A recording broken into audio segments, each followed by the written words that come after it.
ಬಾಂಗ್ಲಾದೇಶದಲ್ಲಿ ಹಿಂದೂಗಳ ಮೇಲೆ ನಡೆಯುತ್ತಿರುವ ಹಲ್ಲೆ ಖಂಡಿಸಿ ಪ್ರತಿಭಟನೆ ನಡೆಸಲಾಗಿದೆ. ಹಿಂದೂ ಹಿತರಕ್ಷಣಾ ಸಮಿತಿಯಿಂದ ಪ್ರತಿಭಟನೆ ಜೋರಾಗಿದೆ. ದೊಡ್ಡಬಳ್ಳಾಪುರದ ಹಳೆ ಬಸ್ ಸ್ಟ್ಯಾಂಡ್ನಿಂದ ತಾಲೂಕು ಆಫೀಸ್ವರೆಗೆ ಪ್ರತಿಭಟನಾಕಾರರು ರ್ಯಾಲಿಯಲ್ಲಿ ನೂರಾರು ಬಿಜೆಪಿ ಕಾರ್ಯಕರ್ತರು ಭಾಗಿಯಾಗಿದ್ದಾರೆ. ತಾಲೂಕು ಆಡಳಿತದ ಮೂಲಕ ರಾಜ್ಯಪಾಲರಿಗೆ ಮನವಿಯನ್ನ ಸಲ್ಲಿಸುತ್ತಿದ್ದಾರೆ ಬಿಜೆಪಿ ಕಾರ್ಯಕರ್ತರು. ಇನ್ನು ದೊಡ್ಡಬಳ್ಳಾಪುರ ಶಾಸಕ ಧೀರಜ್ ಮುನಿರಾಜ್ ನೇತೃತ್ವದಲ್ಲಿ ರ್ಯಾಲಿ ನಡೆಸಲಾಗುತ್ತಿದೆ. ಹಿಂದೂಗಳಿಗೆ ಸೂಕ್ತ ಭದ್ರತೆ ನೀಡಬೇಕು ಎಂದು ಮನವಿಯನ್ನು ಸಹ ಮಾಡಿದ್ದಾರೆ. ರಾಜ್ಯಪಾಲರಿಗೆ ಮನವಿ ನೀಡುತ್ತಿದ್ದೇವೆ.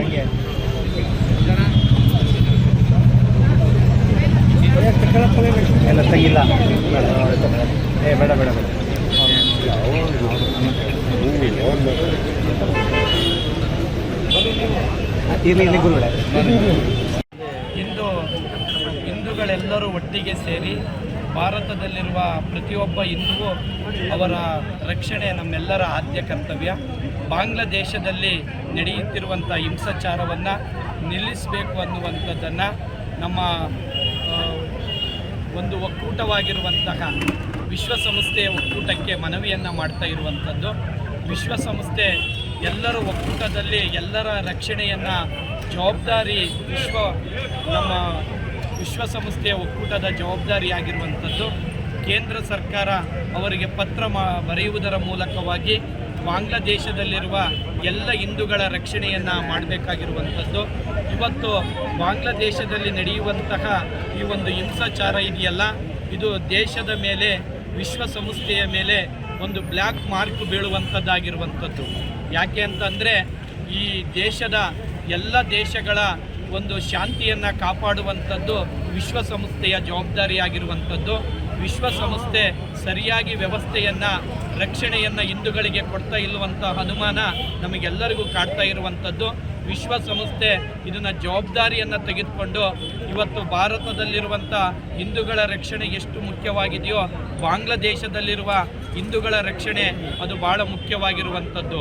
ವಿವಿಧತೆಯಲ್ಲಿ ಏಕತೆ, ಭಾಷೆಗಳಲ್ಲಿ ಭಿನ್ನತೆ, ಹಲವು ಧರ್ಮಕ್ಕೂ ಸ್ವತಂತ್ರತೆ, ಆದರೂ ಎಲ್ಲರಿಗೂ ಒಬ್ಬಳೇ ಭಾರತ ಮಾತೆ ಎಂಬಂತೆ ಇವತ್ತು ನಾವೆಲ್ಲರಿಗೂ ಭಾರತ ಮಾತೆ ಒಂದೇ, ವಿಶ್ವದಲ್ಲಿರುವ ವಿಶ್ವಸಂಸ್ಥೆಗೂ ಭಾರತ ಮಾತೆ ಒಂದೇ ಅನ್ನುವಂಥದ್ದನ್ನು ಈ ಸಂಸ್ಥೆ ಅರ್ಥ ಮಾಡಿಕೊಳ್ಬೇಕು.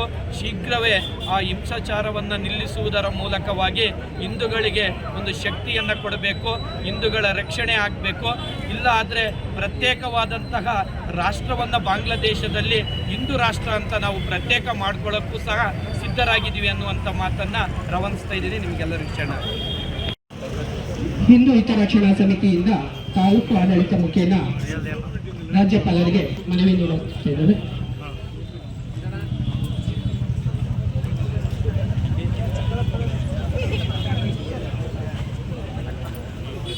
ನಿಲ್ದಾಣದಿಂದ ತಾಲೂಕು ಕಚೇರಿ ಸರ್ಕಲ್ವರೆಗೆ ಇವತ್ತೊಂದು ಪ್ರತಿಭಟನೆಯನ್ನು ಹಮ್ಮಿಕೊಂಡಿದ್ವಿ.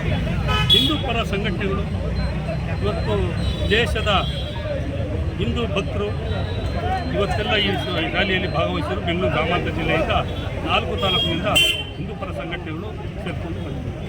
ಉದ್ದೇಶ ಇಷ್ಟೇ, ಬಾಂಗ್ಲಾದೇಶದಲ್ಲಿ ಕರೋನಾ ಬಂದಾಗ ಇಡೀ ದೇಶದಲ್ಲಿ ಭಿಕ್ಷೆಯನ್ನು ಎತ್ತಿ ಅವ್ರಿಗೆ ಅನ್ನ ಹಾಕಿದಂಥ ಇವತ್ತು ಇಸ್ಕಾನ್ ಸ್ವಾಮೀಜಿಗಳನ್ನು ಇವತ್ತು ರಾಷ್ಟ್ರ ವಿರೋಧಿ ಕೇಸಲ್ಲಿ ಅವರನ್ನು ಜೈಲಿಗೆ ಹಾಕಿದ್ದಾರೆ.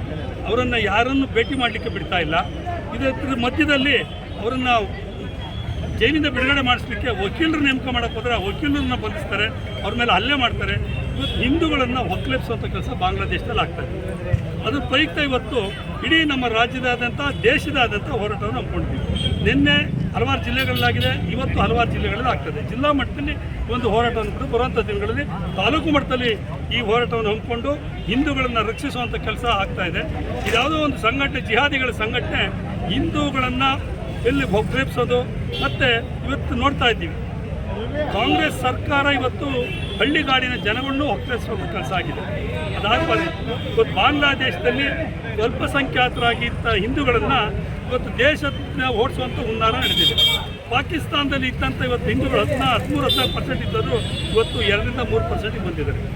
ಇವತ್ತು ಹೆಣ್ಣುಮಕ್ಳು ಇವತ್ತು ಬದುಕೋಕ್ಕಾಗ್ತಾ ಇಲ್ಲ, ಆಸ್ತಿಗಳನ್ನು ಬಿಟ್ಟು ಹೊರಗಡೆ ಬರ್ತಾವ್ರೆ. ದೇಶ ಬಿಟ್ಟು ಓಡೋಗ್ತಿದ್ರು ಹಿಂದೂಗಳನ್ನು ಕೊಚ್ಚಿ ಕೊಲೆ ಮಾಡೋಂಥ ಒಂದು ಹುನ್ನಾರ ಬಾಂಗ್ಲಾದೇಶದಲ್ಲಿ ನಡೀತದೆ. ಇದು ನಿಲ್ಲಬೇಕಾಗಿದೆ. ಹಿಂದೂಗಳು ಕಗ್ಗೊಲೆ ಆಗ್ತದೆ. ಈಗ ಬಿಟ್ಟಲ್ಲಿ ಬರುವಂಥ ದಿನಗಳಲ್ಲಿ ನಮ್ಮ ದೇಶದಲ್ಲೂ ಈ ಪರಿಸ್ಥಿತಿ ನಿರ್ಮಾಣ ಮಾಡಬೇಕು ಅಂತ ಜಿಹಾದಿಗಳು ಹೊರಟಿದ್ದಾರೆ. ಈ ಒಂದು ಜಿಹಾದಿಗಳ ಸಂಘಟನೆ ಇಡೀ ರಾಜ್ಯ ದೇಶ ಬೇರೆ ಬೇರೆ ದೇಶಗಳಲ್ಲೂ ಇದೆ, ನಮ್ಮ ದೇಶದಲ್ಲೂ ಇದೆ. ಅದು ಯಾವತ್ತೂ ಒಂಥರ ಈ ಸಮಾಜದಲ್ಲಿ ಗಲಭೆಗಳನ್ನು ಸೃಷ್ಟಿಸುವಂಥದ್ದು ಅಥವಾ ಒಂದು ಸಮಾಜದಲ್ಲಿ ಈ ಅಹಿತಕರ ಘಟನೆಗಳನ್ನು ಸೃಷ್ಟಿ ಮಾಡೋದ್ರ ಮುಖಾಂತರ ಸಮಾಜಘಾತಕ ಶಕ್ತಿಗಳನ್ನು ನಿರ್ಮಾಣ ಮಾಡ್ತಾ ಹೋಗ್ತಾ ಇರ್ತಾರೆ. ಅದ್ರ ಪ್ರಯುಕ್ತ ಇವತ್ತು ನಾವು ಹೋರಾಟ ಮಾಡ್ಕೊಂಡಿದ್ದೀವಿ. ನಮ್ಮ ಹಿರಿಯರು ಪರಿವಾರದವರು ಇವತ್ತು ಮಾರ್ಗದರ್ಶನ ಮಾಡಿದ್ದಾರೆ, ಮನವಿಯನ್ನು ಕೊಟ್ಟಿದ್ದೇವೆ. ಈ ತಾಲೂಕು ಆಡಳಿತದ ಮುಖಾಂತರ ಜಿಲ್ಲಾಧಿಕಾರಿಗಳಿಗೆ ಮನವಿಯನ್ನು ಕೊಟ್ಟಿದ್ದೇವೆ. ಇದನ್ನು ಮನವಿಯನ್ನು ನಮ್ಮ ರಾಷ್ಟ್ರಪತಿಯವರಿಗೆ ತಲುಪಬೇಕು ಅನ್ನೋ ಒಂದು ಉದ್ದೇಶ ನಮ್ಮದಿದೆ. ಈ ಕೂಡಲೇ ಬಂದಿರ್ತಕ್ಕಂಥ ಬಾಂಗ್ಲಾದೇಶದಲ್ಲಿ ಬಂದಿರತಕ್ಕಂಥ ನಮ್ಮ ಸಾಧು ಸಂತರನ್ನು, ಇಸ್ಕಾನ್ ಸ್ವಾಮೀಜಿಗಳನ್ನು ಬಿಡುಗಡೆ ಮಾಡೋ ತನಕ ಈ ಹೋರಾಟ ನಿಲ್ಲೋದಿಲ್ಲ. ಹೋರಾಟವನ್ನು ಮುಂದಕ್ಕೆ ತಗೊಂಡೋಗ್ತಾ ಇರ್ತೀವಿ. ಮತ್ತು ಇವತ್ತು ಹಿಂದೂ ಆಸ್ತಿಗಳನ್ನೆಲ್ಲ ಧ್ವಂಸ ಮಾಡುವಂಥ ಕೆಲಸ ಆಗಿದೆ, ಅದು ನಿಲ್ಲಬೇಕು. ಅಲ್ಲಿವರೆಗೂ ನಮ್ಮ ಹೋರಾಟವನ್ನು ಹಮ್ಮಿಕೊಳ್ತೀವಿ.